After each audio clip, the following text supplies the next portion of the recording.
A lady came over and said, "You need to leave. She's cursing you right now." And I was like, whoa, what is this place? There was not one thing that I liked about it until the second or third day. We had to go get in one of these public transportation trucks, which is essentially a pickup truck with 2 rows of seats in the back. And it's so hot, and you go sit next to local people. And I got to sit next to local people and see what real people were like in that country. And God started knitting my heart to care for them.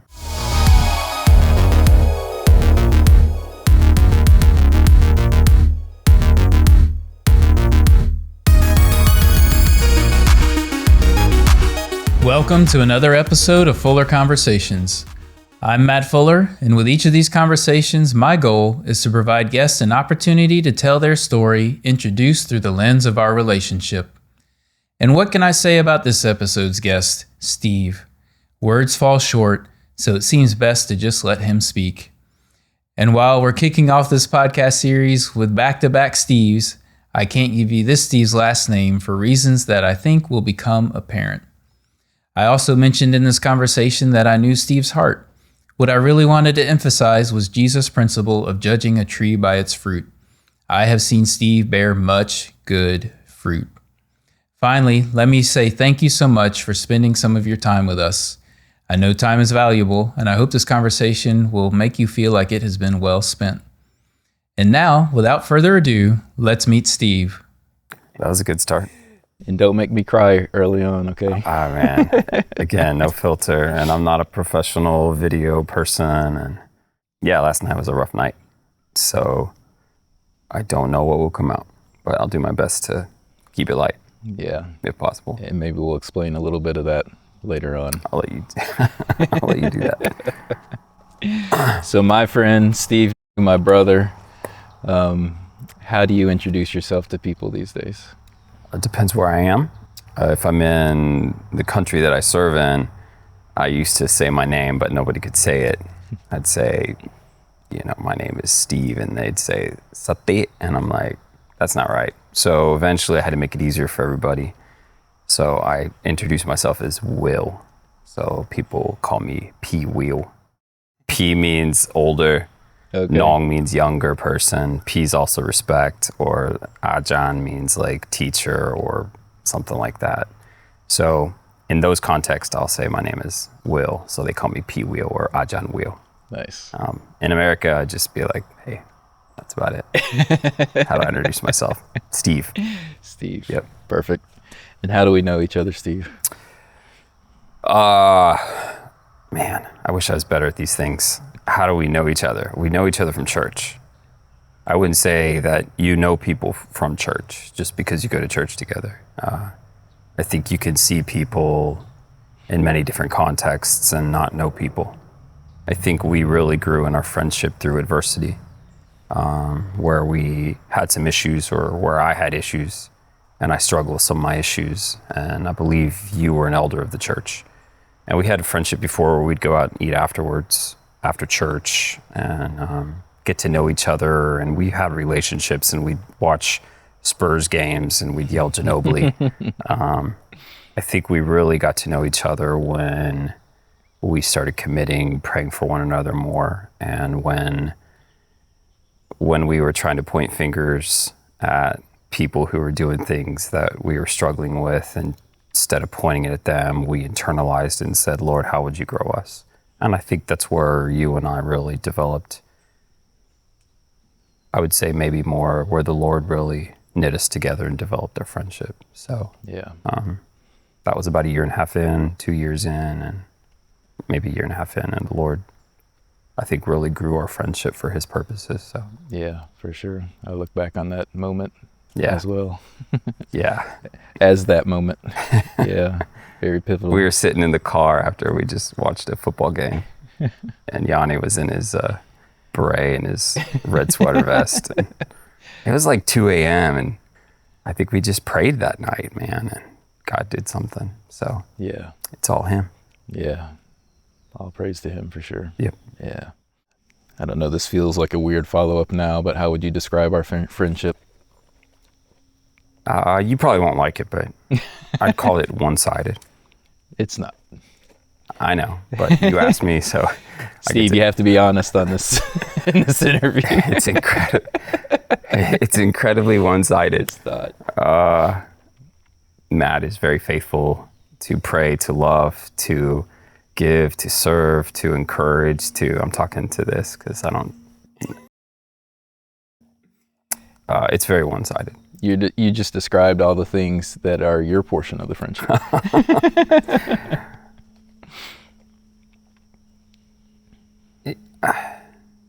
I don't do well with people over time. I just don't. I don't know why. I'd like to. I think for whatever reason, my personality or what I do just over time causes separation, not everywhere. So to me, how our friendship works, like the sustainability is really difficult to pinpoint. I think you had to choose to love me first and to commit to continually loving me regardless of whether I'm present or whether I'm not, whether you send me a text and a week later I respond to it or not, and to do your best to see the good in me. And I think when that's sort of the foundation of the relationship, the Lord can allow it to flourish. You give grace to me, you're patient with me. A true brother, a true friend. And I share lots of stories. I don't know what you want me to share about you on your program, but I'm happy to build you up for the next hour if you want me to. I don't want it to be that. Okay. In fact, we'll move on from that portion of it here. Take a sip. In just a second. Yeah. Pellegrino. I'll just say it's easy to see the good in you, which is really Christ in you. And I think that'll come out as we move. I hope so. Move along in this interview. So thank you. Yeah. Yeah. So what do you do, Steve? I teach and train indigenous people to take the gospel into unreached villages. And when the Lord allows us to, when I say unreached is mostly unchurched. We have some churches that we planted in big cities and larger areas and colleges and universities. We've transitioned a little bit over time where we're taking those people that we've developed in those areas and we're sending them to places that are unreached. Unreached just means no access to the gospel, no gospel presence there. And my role has changed over time. It started, sweeping the floor, doing all of the basic labor things. I don't sweep floors, but when you begin something and you start something from scratch, you do everything. And the Lord has provided people over time, local people who have a heartbeat to reach their own people. And you would probably, if you had their resume and you interviewed them, you would probably not choose these people. Which is how God often chooses people. Which is how he's like, who can I pick that the world would look at and say, there's no way they can accomplish something. And he continues to accomplish stuff day by day. My role has changed over time to more overseeing some of our leaders, but I'm still actively involved, probably more than I should. And I think that's just my heartbeat. He's opened up the doors in so many ways to so many different places, to so many different people, to so many different needs. And so navigating how to be obedient to the Spirit, be obedient to what he's laid before us. And my personality is aggressive by nature, not aggressive like we'll fight, but aggressive in my passion and my zeal for people who are in hopeless positions to understand where hope comes from. And not because I want to change people. I want to follow the mandate by, the Lord and the Great Commission, but to see local people who have a greater passion, a greater zeal, and they just don't know how to do it effectively, then, I'm full speed ahead. Yeah. Hope is a good word. That's that's a tagline for your ministry. That's right. Which is? Hope in dark places. And there's a lot of darkness, and I'm not here to speak poorly of anybody. But there's tremendous amount of darkness all over the world. But,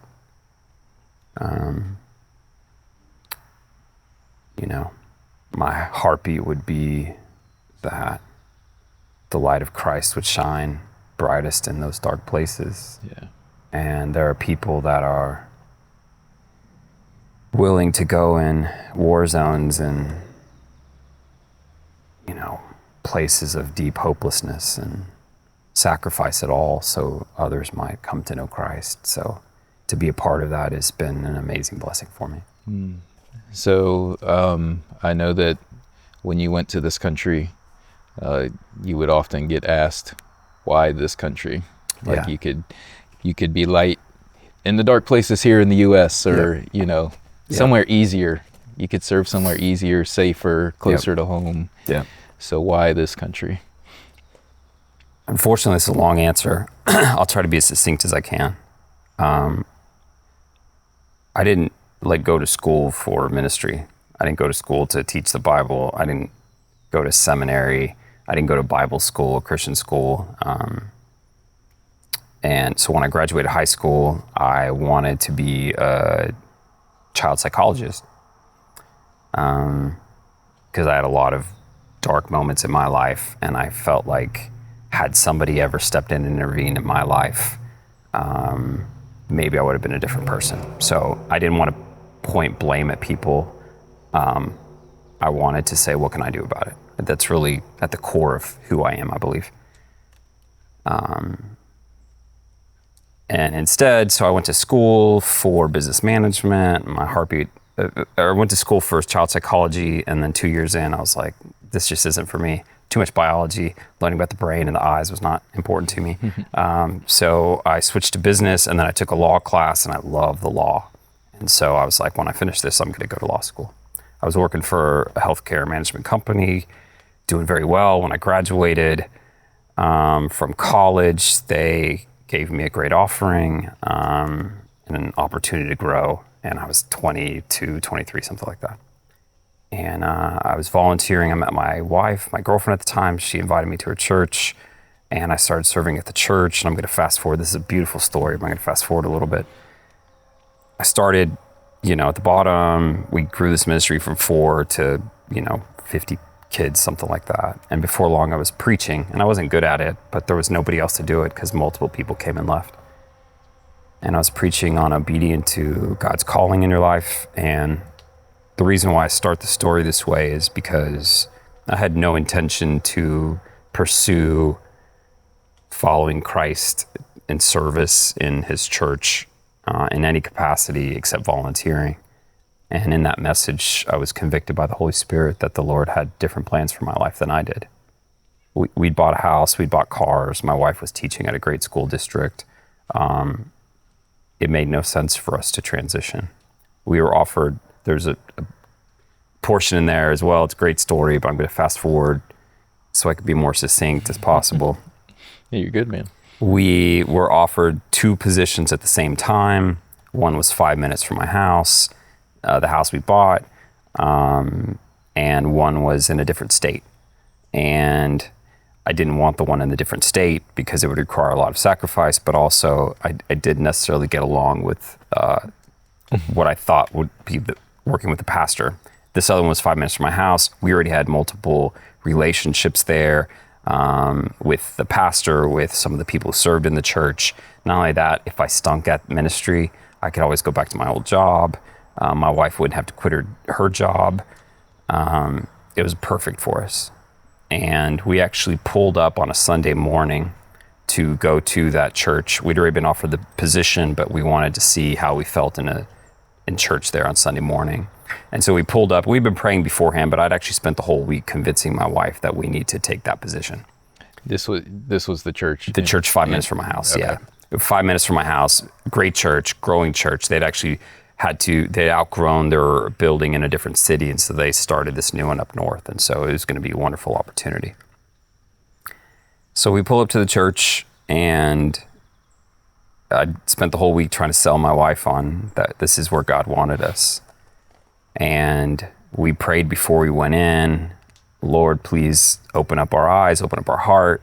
We want to walk in obedience. And I'll be honest with you, I had no desire to walk in obedience if it meant to go to this other state. And we never made it out of the car.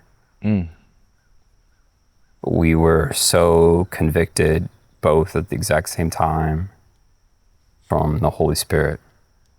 It was so clear that the Lord was calling us to follow him into obedience through sacrifice. And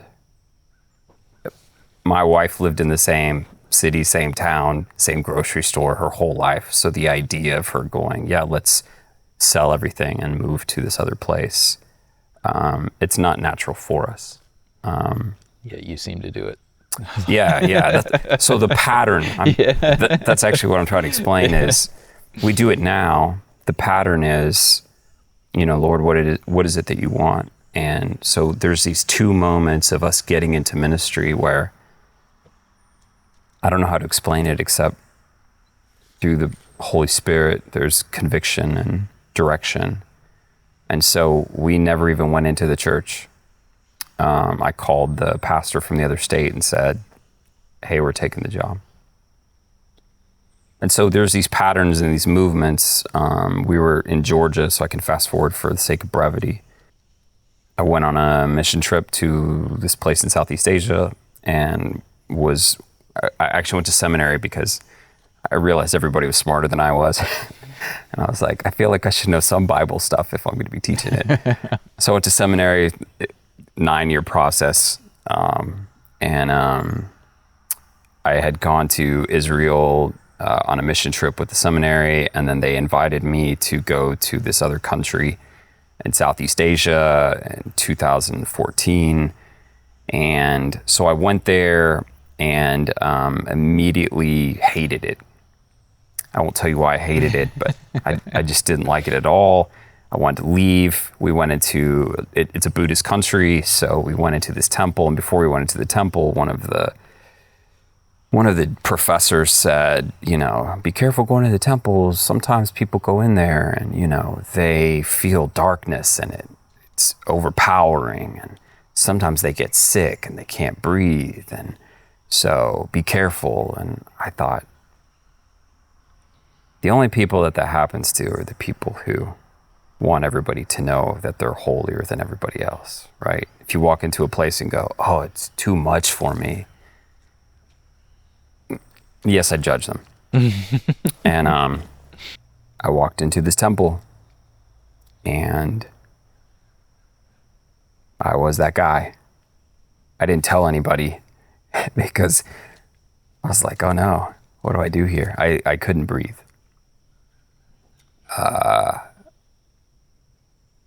So I walked outside and caught my breath, and there was a lady who was selling birds.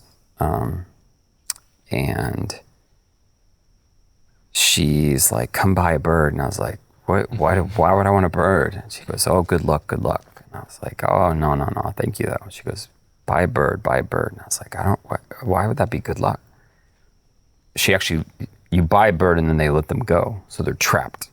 And then if you buy one, then when you let it go, you're doing something good. So you get good karma, you get good luck. And I was like, no, I don't want to. She's like, buy a bigger bird. See these big birds. All these birds are trapped in these cages. And I was like, no. And she said, do it. And I was like, no, thank you. And then she said something under her breath. I didn't know what it was. And a lady came over and said, you need to leave. She's cursing you right now. And I was like, whoa, what is this place? There was not one thing that I liked about it until the second or third day. We had to go get in one of these public transportation trucks, which is essentially a pickup truck with 2 rows of seats in the back. And it's so hot, and you go sit next to local people.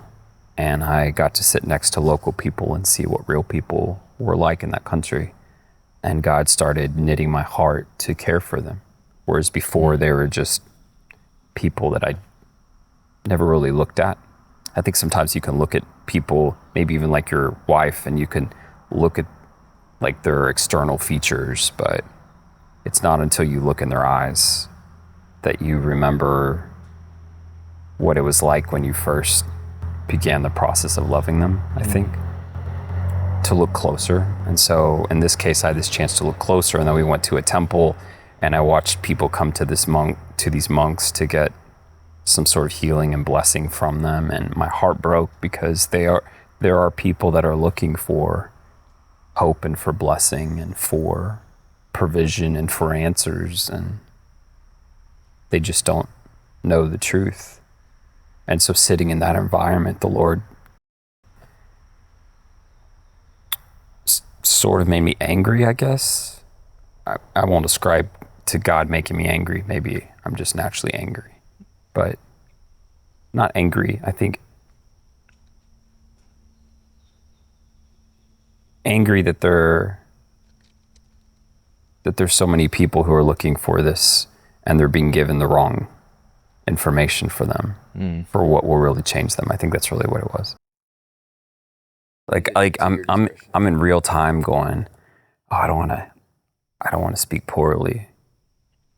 If it's you and me talking, you understand my heartbeat. Yeah. And I think the last thing that I would want for other people to see this is that, I'm denigrating people, because I'm not. Mm-hmm. I think if you're really asking me how you get someplace, sometimes when you're known and loved, man, it's easy to just do this, because then you don't have to worry about a filter, because it's like, I know that no matter what I say, you'll know exactly where it's coming from. Yeah.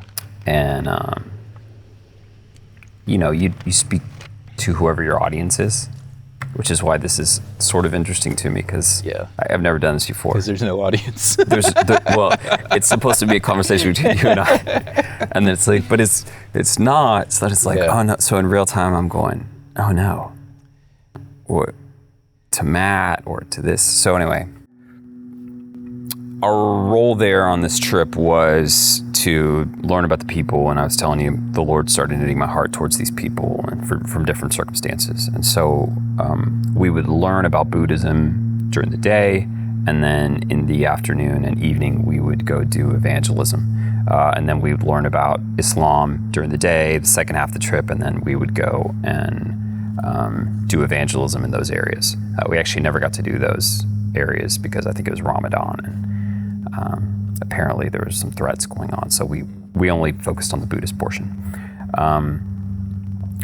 So we'd learn about Buddhism, and then we'd go out and we'd do this thing called questioning evangelism, which I love.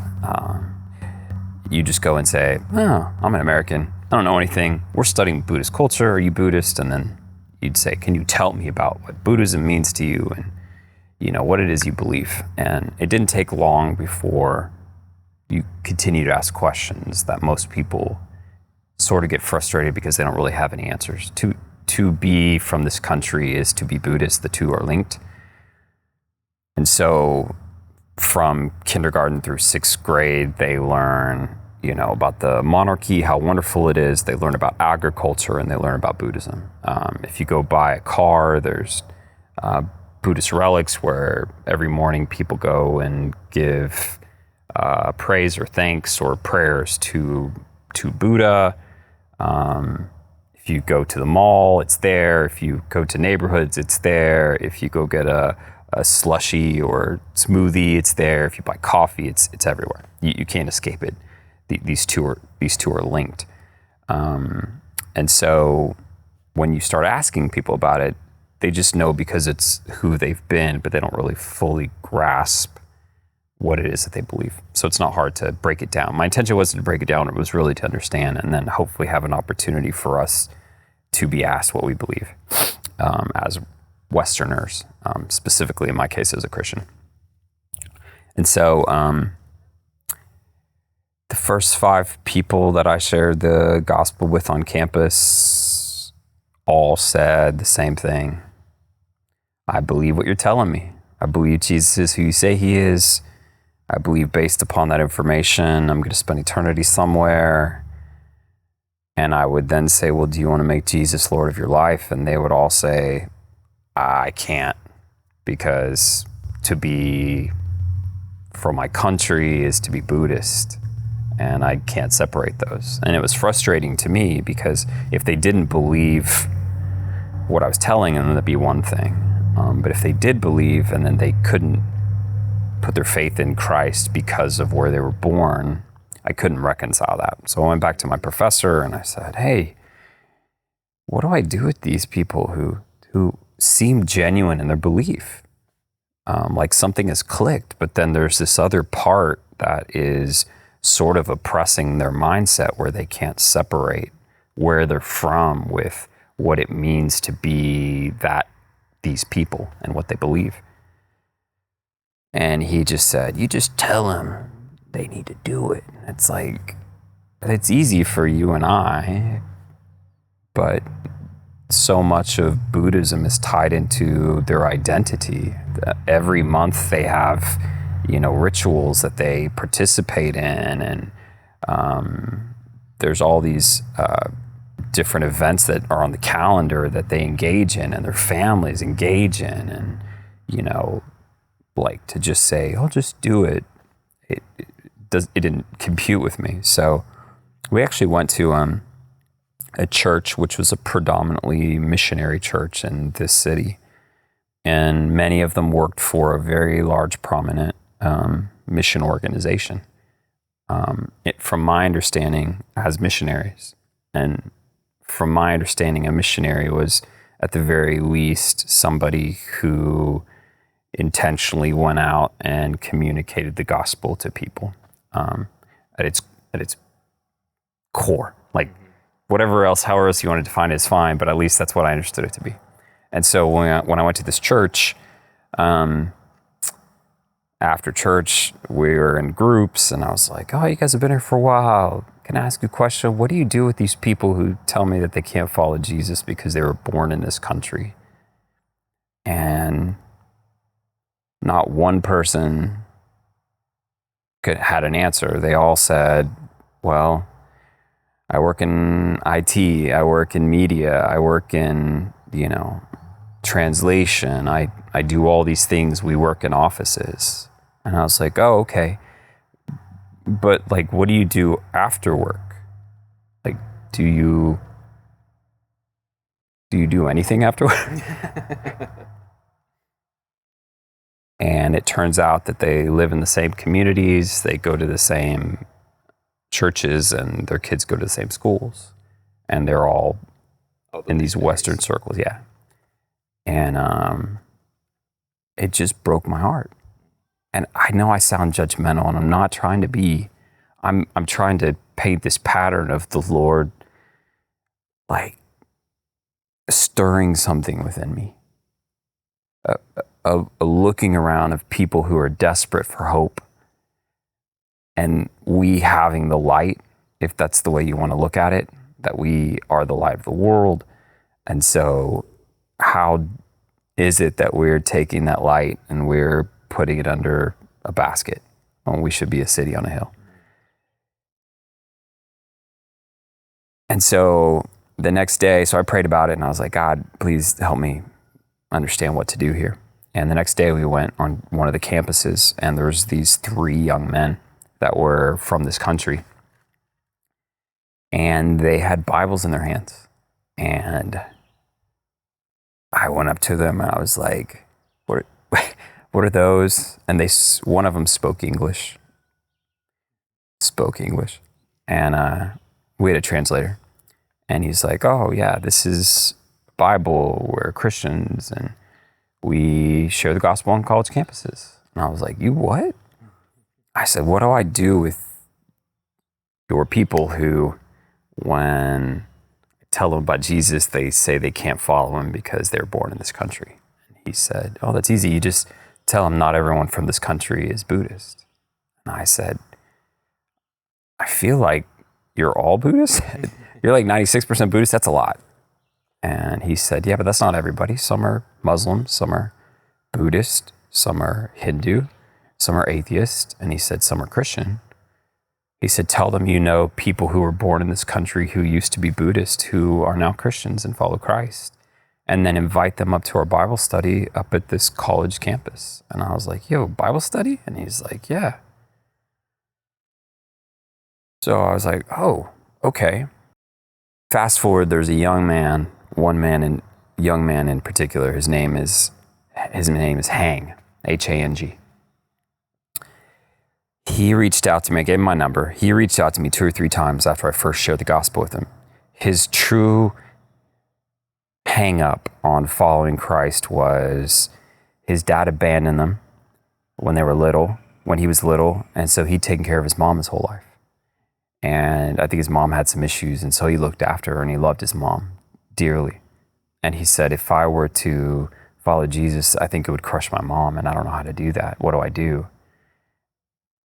And I didn't have a good answer. But when I met this young man who shared the gospel on campus, I was like, hey, can you meet Hang? And can we I'll pay for dinner and you guys chat? And so we did. And I think they chatted for like 2 hours. And I just sat there, praying and trying to look like I was doing something, but I was just praying for them. And after that conversation, I said, hey, I think they have a Bible study on Wednesday. Do you want to go? And he said, yes. So that for the rest of the few days before Wednesday, I had prayed that the Lord would open up Hang's eyes so he might see and know and savor Jesus Christ and have his answers, the things that he was looking for, the true desire of his heart, that the Lord would meet him in that place. And we show up at Bible study, and this young man who was sharing the gospel on campus wasn't there. And he wasn't going to be there. And I was ticked. I was like, God, I've been praying for this one young man, and you couldn't throw me a bone and let this other guy be there, because they had already connected. And so instead, there was another young man who was teaching, and he had this suit on, and he looked goofy because he was so young, and the suit was way too big for him, and his tie was jankety. And I don't even know why he had a suit and tie, because these are like college students at this agricultural college. So he just didn't fit in. And I was like, oh my gosh, what a waste of an opportunity. And I'm leaving soon, and this isn't going to work. And so we listened to this young man just give his testimony. And his testimony was born in this country, Buddhist family, Buddhist his whole life. Somebody shared the gospel with him when he was a teenager. He gave his life to Jesus Christ, and his family kicked him out of the house and told him they weren't going to support him anymore. And he said he didn't know what to do. He went back to his church, or the person that he shared the gospel with, they took it to the church, and the church prayed for him. And somebody in the church said, hey, we want you to come stay with us, and we'll figure this stuff out later. So they invited him in, and he lived there all throughout college. They took care of his college tuition. And he said, fast forward to today, my mom and dad are both followers of Jesus Christ, and so is my brother. He said God took those relationships that were broken and he reconciled them. And it would be an amazing story if I told you Hang heard that and prayed to receive Christ, but that isn't it. But that was his story. But what the Lord did at that moment, again, I know I made this an incredibly long story. There's these patterns in my life of the Lord. There's these patterns in my life of the Lord through the Holy Spirit, drawing and convicting and leading and directing. And at that moment, that same pattern occurred again, where I'm sitting in this Bible study of these people looking around at young people who are desperate for answers and desperate for understanding. And to me, have a heartbeat to know and to truly understand who their Creator is and what it means to be in a relationship with their Creator and what it means for salvation and justification and what this life is really about. And the Lord took that moment to let me know that He was calling me to serve in this country and to work with this one young man to eventually plant a church where we would raise up leaders within that church that we could then send out to other places. And so when you ask why 25 minutes ago, I'm Hispanic. I'm a brown guy who speaks Spanish, not well, but better than this other language. So I actually called my wife and I said, hey, I just want you to pray about something, because I really believe this is not emotional. I'm not an emotional guy. I'm letting you know we need to start praying about this, because I really feel like the Lord is leading us to come and serve here. And she hung up the phone on me. So I call her back and I was like, I think we got disconnected. The Holy Spirit didn't hit you both at the same moment that time? No, definitely not. She's like, I don't even know where that country is on the map. And she goes, you're Mexican. Why wouldn't we go somewhere in Latin America? Closer, easier. You speak the language. You know, we can fly back whenever we want to. And I was like, I don't know how this works. Again, this pattern. I wanted to go to law school. And I'm nowhere near law school. Mm-hmm. Every place we've moved where we knew the Lord was leading us to that place, we bought a house. I'm not a financial guy. If you look at our accounting statements, you would feel bad for us, right? We're not making these positions where we're moving to different places and buying a house so the house can appreciate in value. As a matter of fact, when we knew that the Lord was leading us to this other country, we sold everything we had, including our house, which was a stupid decision. But the reason we sold our house was because we knew that the road ahead of us was going to be difficult. And we knew that if we had a place that we could return to.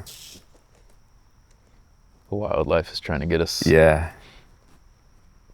If we knew we had a place that we could return to when things got difficult, we would. Mm.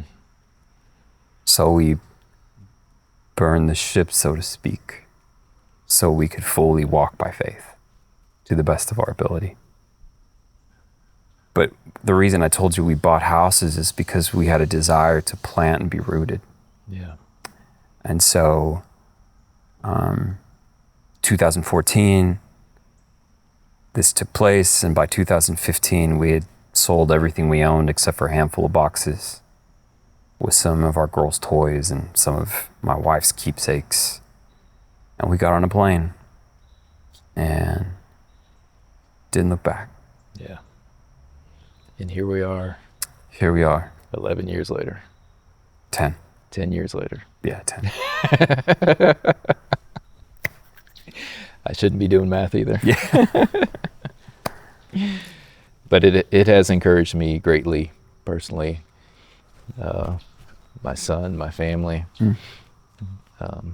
Thankful to be able to look at your walk of obedience, your faithfulness, and have that example out before us. Thank you. Yeah. I appreciate it, man. Yeah, man. So is there, I mean, the stories you've already told, deeply impactful, but since you've been there, ministry's been going, can you give us one or two stories of fruitful moments or impactful moments?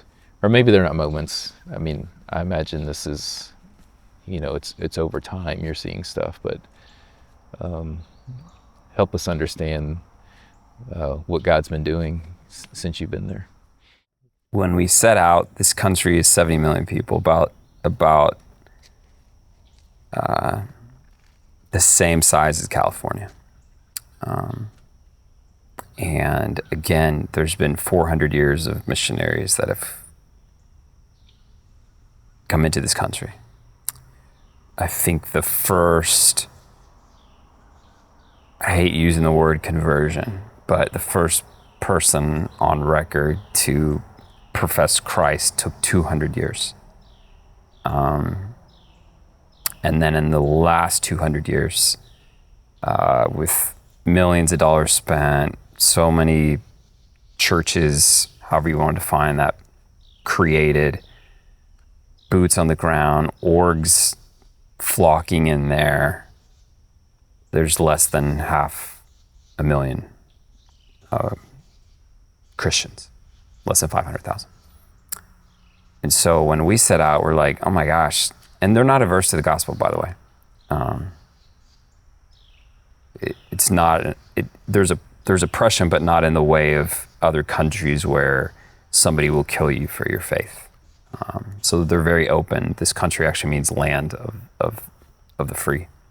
And so I couldn't figure out why it was so difficult. And I was reading all these stories about people who were going there and not seeing any fruit. They could be there a decade and not see any fruit, and the evidence is there.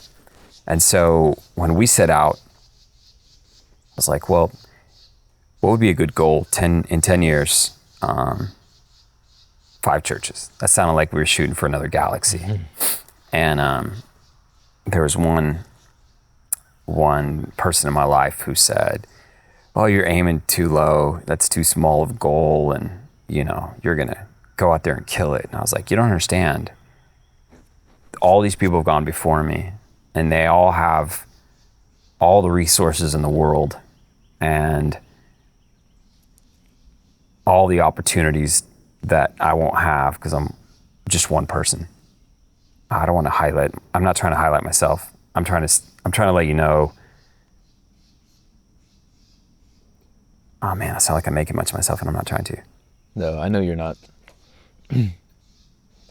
5 is like you going up against Mike Tyson, yeah. Right? And going, hey, I've trained, I can do this. I have, the power of God behind me. I could take Mike Tyson, and you're not going to, in his prime.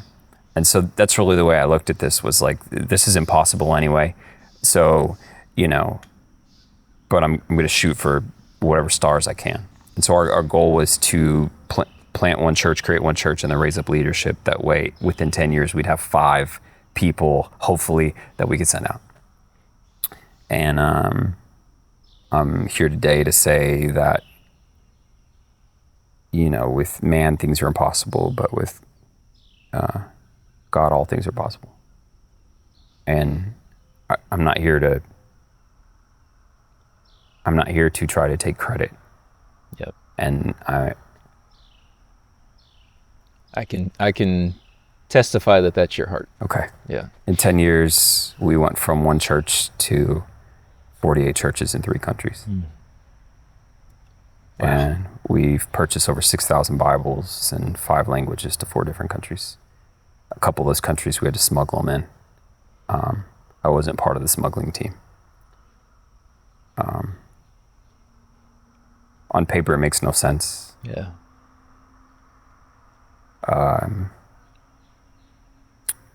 You asked about some amazing fruit. That's amazing fruit in and of itself.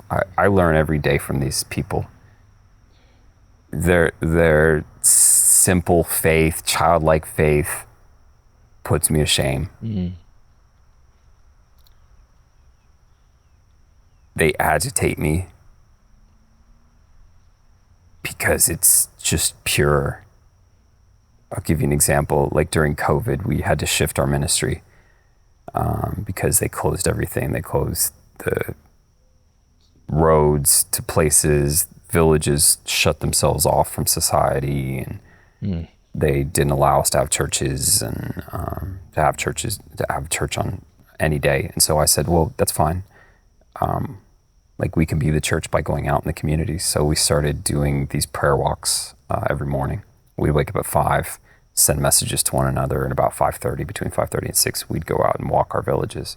And if there's a home and people are not outside, we pray for the people inside the home.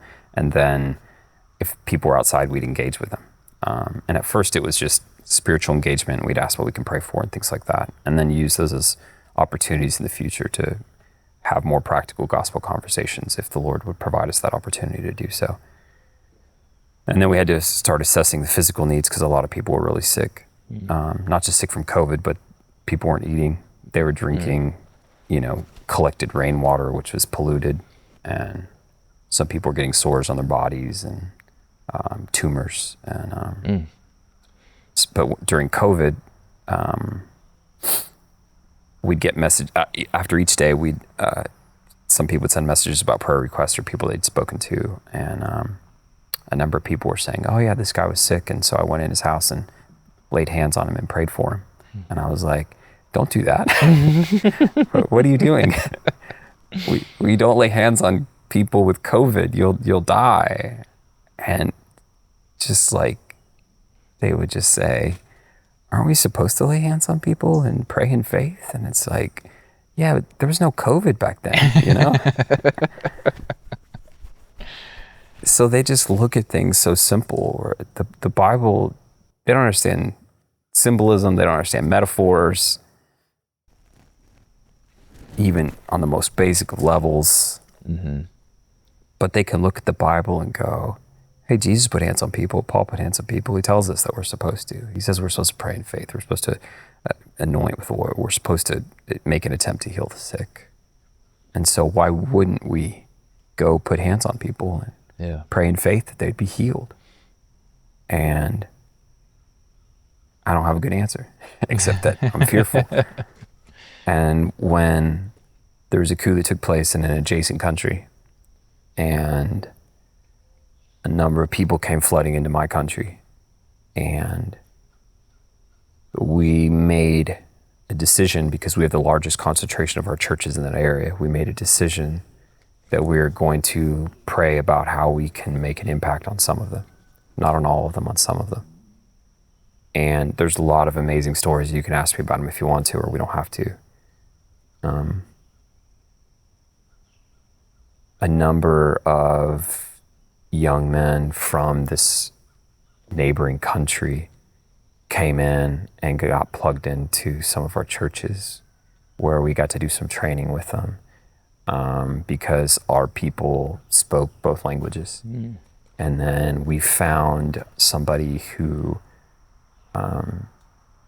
had a bunch of materials because they taught at a seminary in this language. And we started training these young men, not with ever desire for them to return to their country, but more so they could reach the people in our country that were like them. Okay. One of them got killed. It broke my heart. But within the last year and a half, after all of their training, they all wanted to go back to their country that is still being bombed to this day. And I was like, no, I refuse to send you back in there. Almost the same mindset that you brought up earlier. Like, why couldn't you serve here? It's easier here, it's safer here. There's a need here. There is a clear need here for these people. And they, in their heart, just knew that the Lord wanted them to be back in their home country to reach those people who are being ravaged by this genocide, is what it is. And man, I had to go, all right, God, I am a fearful leader, and I don't want to be. So I'm going to allow you to do what you're going to do with them, because they belong to you anyway. Yeah. And the fruit that's happening over in that country, it's just the power of God unto salvation for those who would believe, and to hopeless people who are being murdered day in and day out. The Lord is producing a harvest that I probably won't be around to see it one day, but no doubt he's affecting generations to come. Oh, wow. I think that counts as fruit. Yeah. Not one I could take credit for. One that the Lord just knew he was going to do. Yeah. It's neat to see him work that way, man. Yeah. Yeah.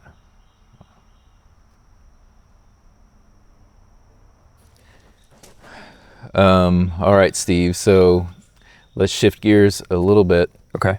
What is dengue fever? If there's any doctors listening to this and I say something inaccurate, I apologize. I'll try to give a layman's version of dengue fever. It's a viral disease that is comes from when you get bit by certain mosquitoes that carry one of 4 different dengue strains. Dengue fever is also known as bone break fever. I was sent a report, and I'll explain what it is. I was sent a report that said, depending on what your genetic makeup is, some people are more prone to being far more affected by dengue than others based upon what your genetic makeup is. So some people can get dengue and like get a little fever, dengue fever, but they'll get a little fever and a little nauseated. And then other people are hospitalized. Some people die from it. They call it bone break fever because typically the symptoms of dengue fever are high fever, severe pain in your joints,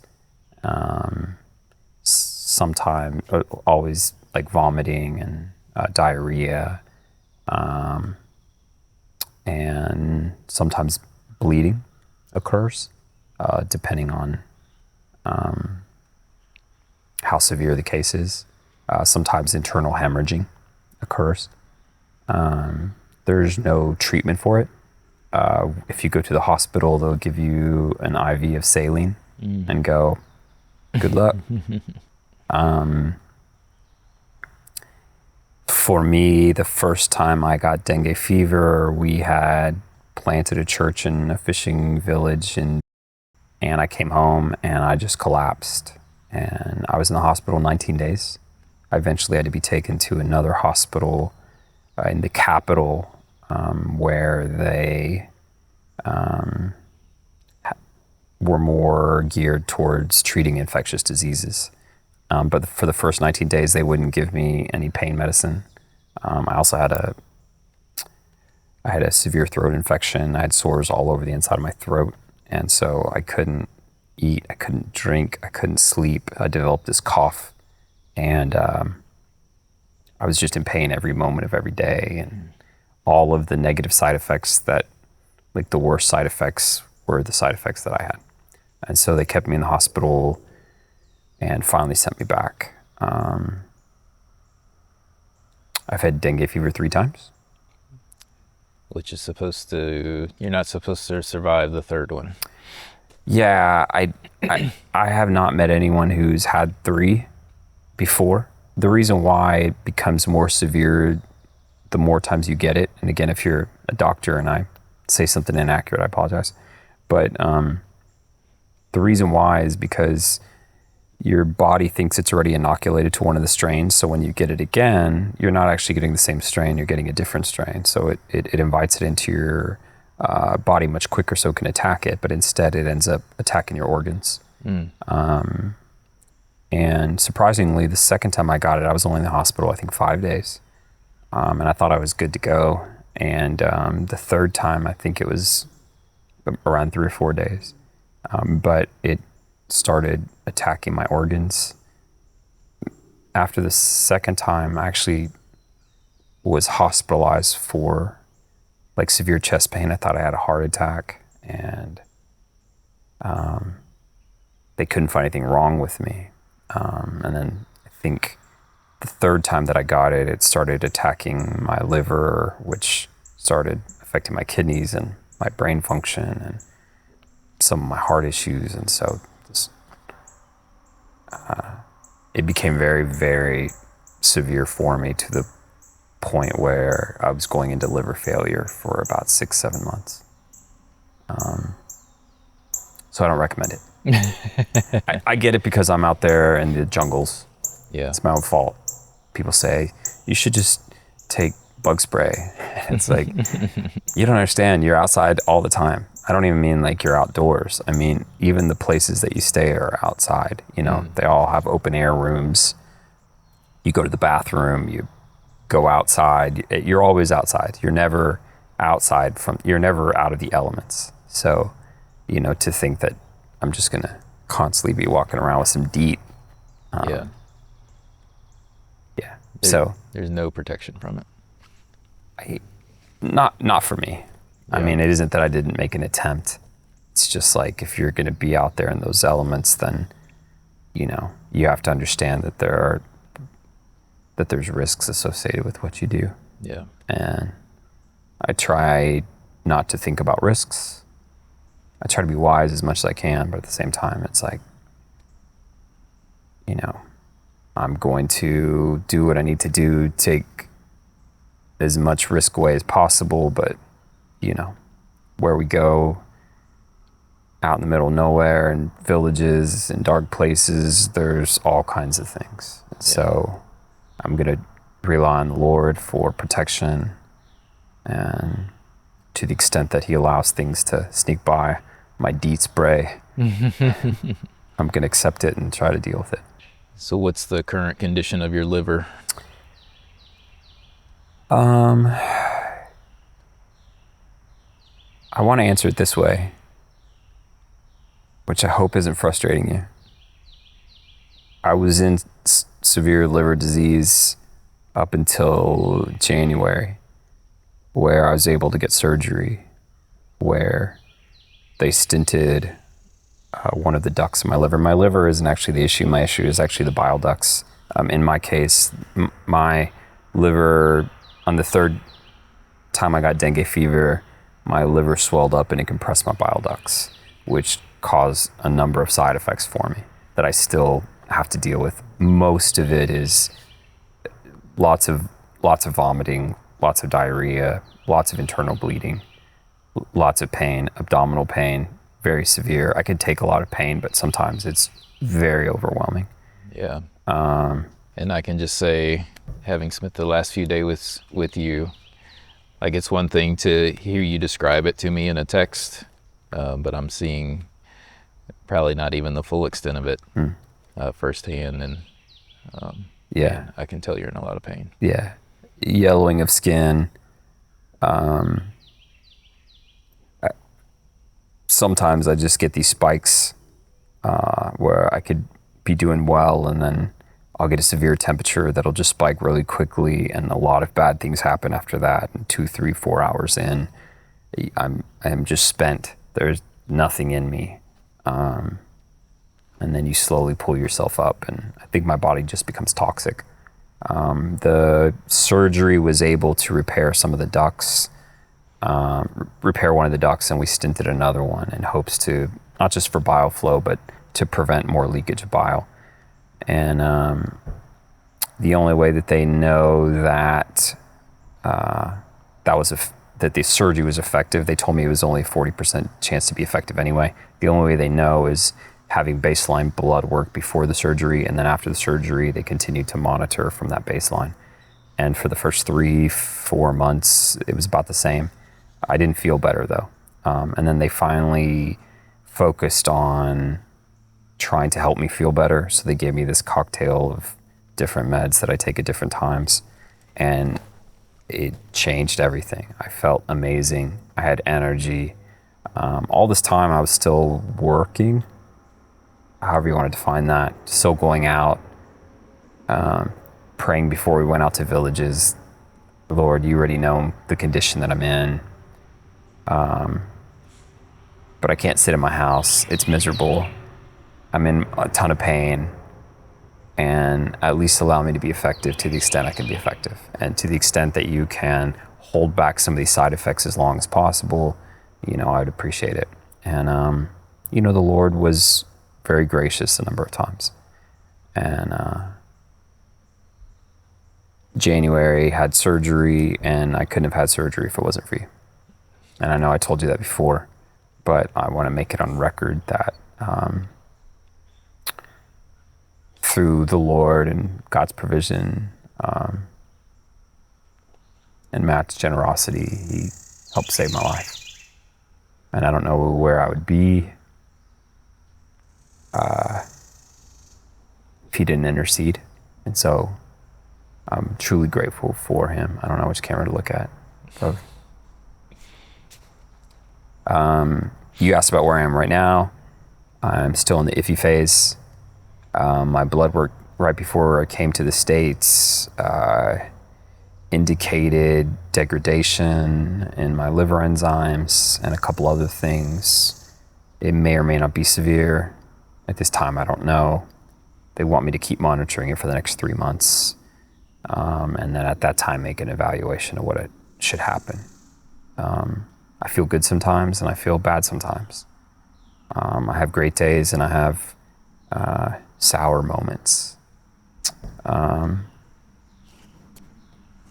But until the Lord takes me, I'm not ready to call it a day yet. Yeah. Super encouraging to see your uplifted spirit and attitude in the midst of a lot of pain. I don't know that I would be reacting the same. I'm just stubborn. That's just it. We can agree to that. Yeah. Sure, my wife would agree to that too. Ironically, within the past few months, they actually have a vaccine for dengue fever. No way. So I went to the doctor and I was like, so I think I want to get it. And they said, absolutely not. They said, this is for people who haven't been exposed to it, and you've not only been exposed, but you've been highly exposed. And so you're better off not getting it. And it doesn't treat all four, it doesn't take, I don't think, my understanding is it doesn't cover all 4 strains anyway. Only covers the 3 you've had already. That would be my luck, you know. Yeah, so they just said, I mean, they honestly said, stop going. Stop putting yourself in situations where you're going to be more exposed to it. But it's in my city as well. So it isn't like, you know, it's just in that southeast area region. Yeah. You know, it's prominent. It's more prominent in the jungles, but it's still in my city too. So Yeah. what am I going to do? So what do you say to the friends and family back home that are like, Steve, just come home, get treated in the U.S.? There's more livers here. This has actually been a very difficult thing to process for me. Like in scripture, you can see that there are different moments where God moves people. He allows persecution to happen. Sometimes it's to grow your faith. And then sometimes it's to move you. And so since the beginning, this isn't the first time people have told me to come home. And maybe they've been right all along. I don't know. I think people mean well. We struggled with my wife and my oldest daughter easily for the first 3-4 years of being there. Not because I was a bad husband or a bad dad. I mean, you can make an argument that I was. Somebody can make an argument I was. I was highly aware that I didn't want to be. So I would try to do things to help make it easier for them, to help them feel more secure, to lay solid foundation that they could then have a chance to flourish if they wanted. So it isn't that you couldn't pinpoint things that I was doing poorly. I don't think that was the reason why they were struggling. And during those struggle years, when we would share with some people, the answer was always come back. And then in 2018, I had a number of things happen to me that are unexplainable. One of them was my first dengue fever. I think that was 2018, yeah. Car accidents, median nerve pain, where I couldn't use my hands for 2 years. I had to get injections in my hands because I couldn't open a door, I couldn't sleep, I was miserable. I went to a place, and we won't get into this, but after going into one of these villages, I experienced something that I couldn't explain, and I started getting panic attacks. And I've never had a panic attack in my life. I don't typically look and say something makes me anxious. That's just not in my nature. That isn't to demean other people who do or make myself superior. It's just not typically in my nature. Yeah. And I'd be in bed at night and I'd wake up and I'd tell my wife I need to go run because my heart was just racing and I couldn't explain it. Nothing's triggering it. I was not far from the Lord. I was not walking in sin. There's nothing that I could identify that was making this thing happen. And I had to go run as fast as I could, as hard as I could, for as long as I could, just to wear myself out. And what was terrible about that was sometimes I was really far away from my house and then I was exhausted and I was like, how do I get back? But I'm not going to call my wife for her to come pick me up. She already thought I was a weirdo anyway. She's like, why are you running? It's like, I don't even like running, but I can't quiet whatever this is. So many things happened in this year. My daughter got idiopathic scoliosis and there was like so many things. And everybody said the same thing, come home. The Lord is trying to show you something. He's clearly telling you. You're just too dumb to see it. You know, you're hard-headed, you're, you know, prideful. You know, you just have a big ego. And I mean, some of the sweetest people said some of the harshest things. And I don't look at them in a way that they were saying something to be mean. Yeah. I think they genuinely cared about me and they didn't know how to break through to me because they perceived me to be somebody. They perceived me in those moments to be somebody who was unwilling to accept what I knew to be true. I appreciated that they were candid enough to say things that would probably hurt my feelings. But I had to wrestle with it and go, am I hard-headed? I mean, does a hard-headed person know that they're typically hard-headed? Does a ego-driven person know that they're making decisions based upon their ego or their pride? How many prideful people go, yeah, I'm the most prideful person ever? I mean, it's not common. So I had to say, Lord, what if these are true? And if they're true, please help me to see that they're true so that way I can understand maybe what it is that you want me to do next. Is the persecution and all these things happening so you can move me? Or is it to grow me in my faith?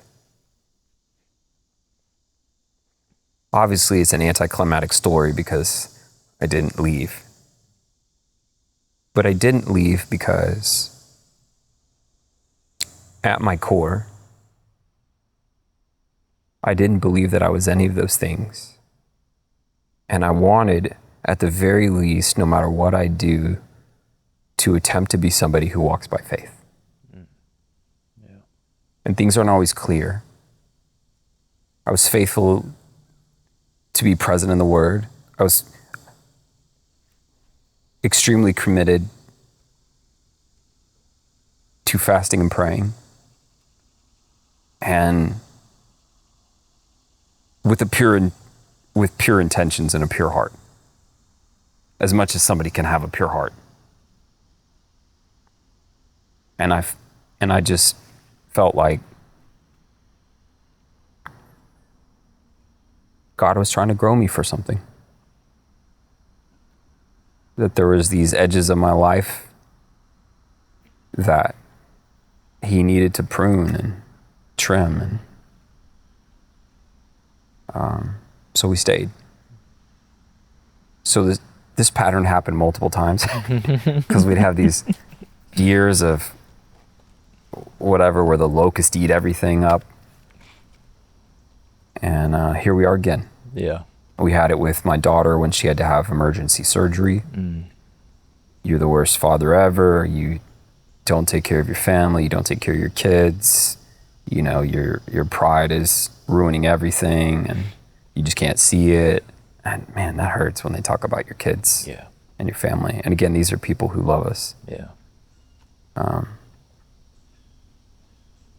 Man, the Lord was so faithful in those moments, though. At the time, you couldn't see it, but so here we are again. Should I return? Same conversation, same people. And everybody's right, by the way. Nobody's wrong. My brother who I love dearly, who isn't a believer.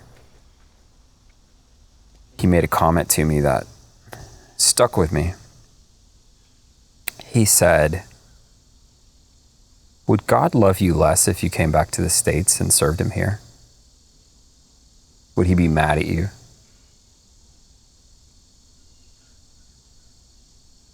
His point was, where I'm located isn't the primary act of obedience. You know, God's will is that I wouldn't be conformed to the pattern of this world, but I'd be transformed by the renewing of my mind. And so why is location so important to me? And that really stuck with me.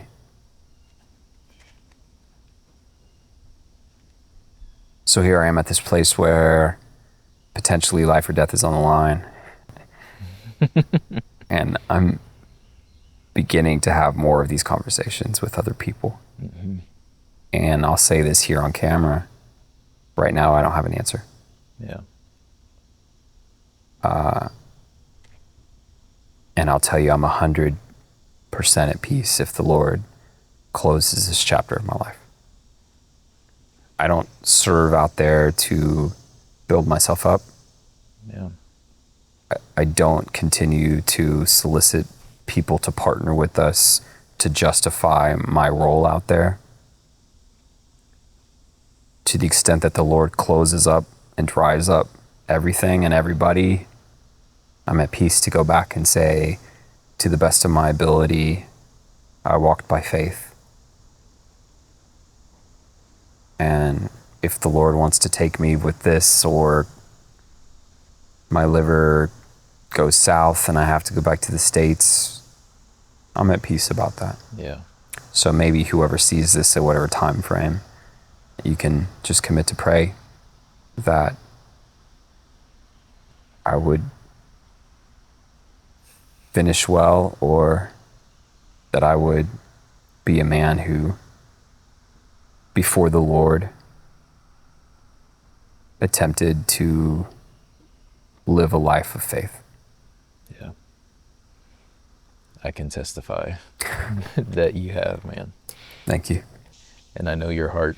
I know you've been concerned about how you've said certain things in this interview, and I just want to reiterate that I know your heart and I know where they're coming from. Thank you. And it's a good place. Thank you, brother. You're a faithful servant. You love the brothers well. You love your friends well, and I know you love God well. And I'm thankful for your friendship, man. I hope half of that's true. All of it's true. 10%. Thank you. It's all true. I would love to keep going. I have more questions, and we could talk for hours and hours out here about all of this. Unfortunately, we have to check out of this beautiful location that you provided for us the past few days, and we have an hour to get packed up. So Someone's spouses are going to be not very happy. So, yeah. So we should probably call it here. Okay. But I do have one last question for you. This is a tough one. Tough one. This may be the one that is most difficult to be honest about. Oh, shoot. So, who is better at Tecmo Bowl? You or me? Clearly you. Oh, you gave it up so easy. No, yeah, man. You're better at everything. That's just one further testament to to your heart that you would say that so quickly. Although go San Fran. Ronnie Lott, he's the man. If you ever catch this Ronnie Lott.